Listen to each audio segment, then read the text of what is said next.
Le premier obstacle à la vie de croix. Le racisme. Dans certains pays où le racisme est officialisé, tout se fait sur la base de la couleur de votre peau, de la forme de votre nez ou de vos cheveux, et même de l'épaisseur des lèvres ou de votre continent de provenance. Dans l'histoire du passé récent, plusieurs ont perdu leur vie dans des génocides. Le plus vil des génocides est la traite des Noirs inaugurée par les Arabes que les Occidentaux ont développé. Lorsque de telles situations sont chez vous, si le pouvoir oppressif est de votre race, il se pourrait que vous finissiez par vous voir fort, ou parmi les forts. Le danger se trouve à quel niveau le péché collectif est souvent latent. Mais il est un venin très mortel. C'est le péché collectif qui a conduit toute la Samarie et plus tard, toute la Judée, à la déportation. Si vous venez d'une race développée, vous êtes plus exposé à profiter des avantages financiers, économiques, judiciaires, commerciaux etc. de votre pays. Un Français par exemple, qui vit en Afrique francophone utilise la même monnaie, le franc, mais les valeurs ne sont pas les mêmes. Le franc français est 100 fois plus lourd que le CFA, le dollar est environ 500 fois plus lourd que le CFA ainsi de suite. Si vous êtes l'un des fils ou l'une des filles de ces puissants États, vous pouvez être tenté de vous réjouir de vos avantages sociaux en oubliant ce qu'endurent les fils et les filles des pays faibles. Dans certains cas, on n'oublie pas mais on fait semblant d'ignorer ce que les autres races éprouvent vraiment. C'est ici qu'on reconnaît les hommes et les femmes de valeur. Ces hommes et ces femmes de valeur sont ces personnes moralement bien faites qui ont pu refuser cette vie collective, pour dénoncer le mal et en résistant à la tyrannie. Même quand c'est au prix de leur vie, ces hommes et ces femmes de valeur ont dénoncé le mal et l'exploitation de l'homme par l'homme. Ils ont dénoncé et se sont séparés du système au péril de leur vie. Ils luttèrent contre le système et gagnèrent la bataille. L'esclavage fut aboli. Mais il y eut des gens qui luttèrent pour préserver l'esclavage. Leurs fils et leurs filles sont encore vivants aujourd'hui. S'ils devenaient chrétiens, iront-ils eux aussi au ciel? La réponse n'est pas difficile à trouver. Mais s'ils sont des pasteurs aujourd'hui, que vont-ils prêcher? Nous avons plusieurs courants doctrinaux et nous nous étonnons de leurs origines. Mais nous ne nous rendons pas compte que la Bible dit que plusieurs n'ont pas la foi. Satan a la foi mais la Bible dit que cette foi fait trembler mais ne lui donne pas l'occasion de se repentir pour recevoir la guérison. Nous verrons plus loin ce que c'est que la foi qui sauve. Tels sont les dangers qui menacent les chrétiens issus des peuples forts. Les fils de certaines races sont moins que des cobayes, ils sont comme des outils, des instruments utilisés dans toutes sortes d'expériences. Si par malheur vous êtes né du côté de ceux qui sont traqués, exploités et tués sans que personne ne s'inquiète, il peut arriver que vous vous demandiez pourquoi vous êtes né sous ce ciel. Vous allez vous plaindre de votre sort et regretter d'appartenir à votre race. Vous pouvez aussi nourrir une haine consciente ou inconsciente contre le peuple des hommes forts. N'oublions pas que l'ordre social du monde est une orchestration de Satan. Il a construit le monde sur la base de l'injustice afin de monter les humains les uns contre les autres. En le faisant ainsi, il entend trouver des âmes dans le péché afin de les détruire. Nous devons donc être sages. Le commerce nord-sud est un exemple, un monument éternel de l'injustice sociale. La France-Afrique, la magouille de la mafia internationale ne doivent pas nous provoquer. Nous devons rester au-dessus d'eux par la foi. À l'heure où nous parlons, c'est trop tard, aucun organisme même international ne peut se vanter de pouvoir assurer la justice sur la Terre. Sur cette planète, tout est déjà corrompu et verrouillé. Le monde est entré dans une phase spéciale. Mais, il faut le savoir, Jésus-Christ contrôle tout. Ne croyez pas que Dieu a abandonné le monde au diable, jamais, parce que la Bible montre que Dieu a tant aimé le monde qu'il est venu en personne pour mourir pour lui. Il faut savoir que depuis sa mort, son enterrement et sa résurrection, c'est lui, Jésus-Christ, qui tient toutes les clés du monde. Il est toujours partout, toujours roi des rois et au-dessus de tous. Même dans ce chaos, Jésus est roi, le Seigneur des seigneurs. Le système est verrouillé partout par les démons, mais c'est ce que Dieu décide de laisser faire qui se fait. Que ferons-nous alors si nous voulons être saints et aller au ciel? Le monde ne sera jamais verrouillé pour notre Seigneur. Il ne faut pas être un agent du monde par ignorance. Si vous avez été fils ou fille de racistes, il faut traiter cela quand vous venez à Christ. Sinon cela entraînera des conséquences graves dans votre vie chrétienne. Par exemple, il y a un peuple qui est entièrement sous malédiction. Ce peuple était très en avance dans l'organisation sociale plus que les autres qui sont autour de lui. Ils arrivèrent donc rapidement à conquérir les peuples désorganisés et à se tailler un empire. Ils avaient préféré bâtir leur ville sur un plateau au lieu de le faire au bord de leur fleuve. Aujourd'hui ils n'ont plus d'esclaves pour leur puiser de l'eau et c'est impossible de creuser des puits. La population de cette ville souffre pour avoir de l'eau potable. En plus de cela, les autochtones fils de la ville sont des fainéants, ils ne peuvent cuire leur corps dans la sueur du travail. Or, ils n'ont plus d'esclaves pour leur faire des chants comme dans le passé. Ils sont violents, et sont faibles devant le désir de verser du sang. Ils sont très hostiles à l'évangile de Jésus-Christ et ne se convertissent presque pas du tout. C'est très rare de les trouver dans la vraie foi chrétienne. Leur malédiction est simple, ils sont maudits non par Dieu, mais par leur vie passée. Devant ce type de problème, il ne suffit pas de demander pardon à Dieu pour vos péchés lors de votre conversion à Christ, pour que ces haines quittent votre subconscient. C'est très compliqué. Surtout quand nous sommes nés dans la famille des riches ou du côté des hommes forts et que nous voulons aller vraiment au ciel. Nous avons plus à faire, lire mon livre Le péché collectif. Nous devons réellement haïr la chair et prouver non nos humains mais à Dieu que nous désapprouvons l'injustice. Haïr la chair, veut dire restituer les choses volées, renvoyer libres les opprimés, cesser de vivre sur le dos des autres. Travailler vraiment et vivre à la sueur pure qui coule de son front. Refuser la chair, c'est souffrir pour les faibles, être un appui pour ceux qui tombent, être une source de provision pour ceux qui n'ont rien, et être un père pour celui qui n'a personne. Le christianisme du passé proche s'était beaucoup trompé. Le levain s'est introduit dans les églises tant en Europe qu'en Amérique. Le pire des cas est ce ségrégationnisme racial qui est entré au sein même de l'Église. Il y a eu des églises de blancs à part, et des églises de noirs également à part. Là où on est un peu éclairé, les deux races sont sous le même bâtiment, mais, on a eu des rangées de noirs et des rangées de blancs. Quel aveuglement! Quand il y a division de culte, n'y a-t-il pas déjà un gros problème spirituel? Christ a-t-il régné dans ses paroisses? Depuis que le christianisme est né, combien de personnes sont allées en enfer en pensant aller au ciel? Si nous parlons du ciel, nous voulons parler de celui du crucifié de Golgotha. La preuve de ces dérapages est cette totale apostasie actuelle.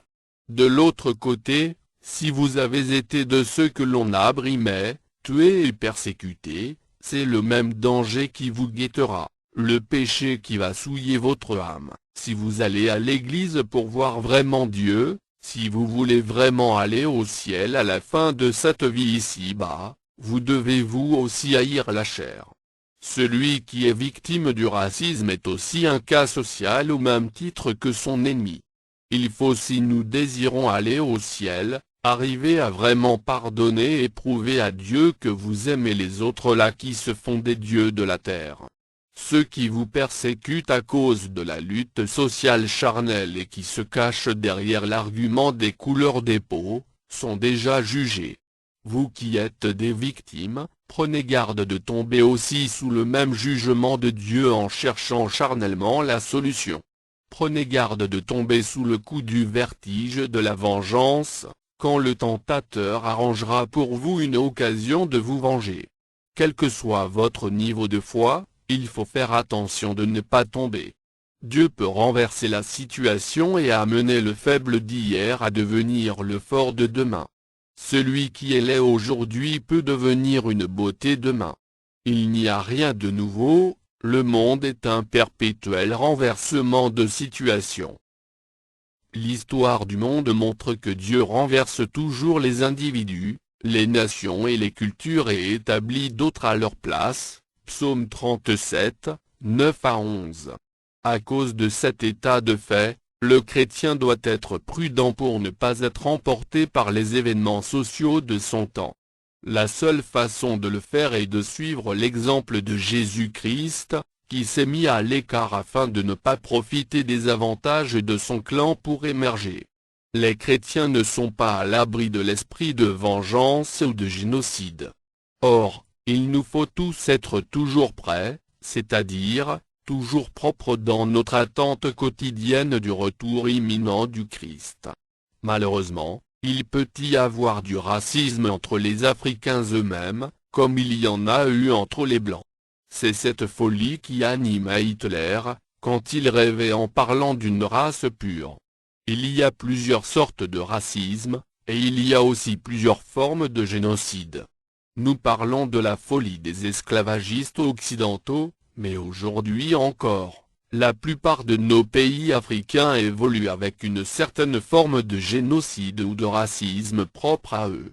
C'est en 2007 que le gouvernement mauritanien s'est réellement engagé à combattre l'esclavage qui était encore fortement pratiqué dans ce pays. Nous vivons ces injustices chaque jour. Parfois on n'arrive même pas à se rendre compte qu'on vit, ou même qu'on profite des fruits de l'injustice. Les produits du péché sont de vrais appâts de l'âme.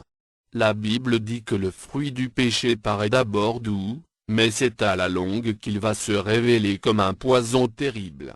Nous arrivons rarement à nous rendre compte qu'à côté de nous ici, ou plus loin là-bas, notre opulence ou notre bien-être piétine et flétrit la vie de certaines personnes. Or, c'est à quoi Dieu tient compte dans le jugement des nations. L'histoire montre que plusieurs nations criminelles ont été renversées parce qu'elles n'ont pas pris de la peine de craindre l'Éternel. Ces formes de péché sont des dangers de l'âme qui méritent d'être évités. Le chrétien élu ou candidat à l'élection doit éviter ces dangers-là. Dans tous les cas, si vous êtes victime de l'injustice des autres, il ne faut pas se rebeller contre l'oppresseur, il faut prier et demander à Dieu d'intervenir. La Bible ne dit pas de ne pas chercher la solution pour s'en sortir, mais elle ne conseille pas aussi la violence. Il faut prier pour que Dieu éclaire le tyran, parce qu'il est aveugle. Celui qui vit de l'injustice est malade. Il faut l'aimer plutôt que de lui rembourser le mal. Il faut aussi demander à Dieu ce qu'il faut faire. Sinon au lieu d'un seul maudit, on aura deux damnés. Est-ce que le chrétien peut prendre des armes pour tuer, pour se défendre ou pour se protéger? La réponse dans ces trois cas est non, il faut fuir. Dans les trois cas il faut toujours fuir. David a fui en pleurant. Il avait plus d'un demi-millier de guerriers bien plus rodés que ceux de son ennemi, le roi Saül. Mais pourquoi ne l'a-t-il pas résisté même une seule fois? David ne manqua pas d'occasion pour se débarrasser de ce roi devenu inutile, mais il ne fit rien. Il fuyait en pleurant avec les mots de Dieu, qui devinrent plus tard les psaumes de la Bible. Plusieurs fois il avait fui. Et Dieu l'a aussi sauvé de la main du méchant à cause de son bon cœur, pour encore montrer qu'il faut toujours fuir devant le méchant. Jésus aussi a fui devant ses ennemis qui avaient voulu l'éliminer avant le temps. En fuyant devant le méchant, Dieu vous oint davantage de sa vie et vous justifie, tout en préparant en même temps le tombeau de votre persécuteur. Dieu n'est pas faible, la croix n'est pas une faiblesse, mais la sagesse de Dieu. Si vous pouvez supporter les méchants, supportez-les, si vous ne pouvez plus les supporter, priez Dieu avec foi ou fuyez. Concernant la pureté de votre cœur, ce que vous devez faire, c'est premièrement de pardonner au méchant et deuxièmement de vous soumettre à lui sans lui résister, c'est la Bible qui le demande. Vous avez appris qu'il a été dit œil pour œil, et dent pour dent. Mais moi, je vous dis de ne pas résister au méchant. Si quelqu'un te frappe sur la joue droite, présente-lui aussi l'autre. Si quelqu'un veut plaider contre toi, et prendre ta tunique, laisse-lui encore ton manteau. Si quelqu'un te force à faire 1 000, fais-en 2 avec lui. Matthieu 5, 38 à 41. Un autre mal, c'est qu'il peut arriver que même notre ministère chrétien favorise la réalisation du racisme ou à une soumission à l'esprit de division qui règne dans nos pays. L'Évangile proclame que Jésus est apparu pour détruire le péché. La destruction du péché continuera par se faire jusqu'au dernier péché dans la vie du dernier enfant de Dieu qui va accepter la repentance et décider d'entrer dans le royaume de Dieu. Si vous n'avez pas détruit un seul péché dans votre vie, pourquoi vous vous trompez en vous croyant être sauvé? Vous êtes sauvé de quoi quand vous pataugez toujours dans vos péchés? Lorsqu'il reviendra pour enlever les saints, Christ ne jouera pas sur les approximations. Nous devons le savoir, l'ignorance et la désobéissance aux commandements de Dieu sont toutes les deux fatales. Il faut donc prévenir le corps de Christ de ceci, en tant que saint, même les formes de pensée racistes, intérieures qui sont en nous, jusque-là exprimées ou non encore exprimées, sont de grands obstacles à l'acquisition de la vie de Christ. Ne pas savoir du tout ou faire semblant de ne pas du tout savoir, sont toutes les deux fatales. Celui donc qui sait faire le bien et qui ne le fait pas commet un péché. Celui qui vit du fruit du péché est maudit comme celui qui vit du péché. Celui qui ne consent pas à avaler le péché se dégage et s'éloigne de lui et de ses ristournes. Celui qui reste ou qui reçoit ses dividendes et participant du mal, sa tête et ses mains sont déjà souillées. Tous ceux qui ont vécu sous le régime raciste sont morts dans l'ignorance, furent-ils bishop ou archbishop. Tous ceux qui ont joui seulement des avantages du système injuste de leur temps sont aussi maudits. La situation piteuse actuelle de la foi chrétienne de certaines nations ou de certains peuples d'aujourd'hui ne peut s'expliquer que par la qualité de l'héritage et le type d'héritage que les parents de ces peuples ou de ces nations en question leur ont laissé. Si le lièvre sait courir vite, son petit ne peut jamais aller en rampant. Le racisme est donc une malédiction, un péché terrible. Même après des dizaines de générations, certains peuples souffrent à cause des conséquences des œuvres de leurs parents. Pour nous dire qu'il a haï avec la dernière rigueur le système impérialiste de ce monde, qu'est-ce que le Seigneur Jésus a fait? Nous verrons la réaction de Dieu vis-à-vis de l'injustice, dans la partie qui suit.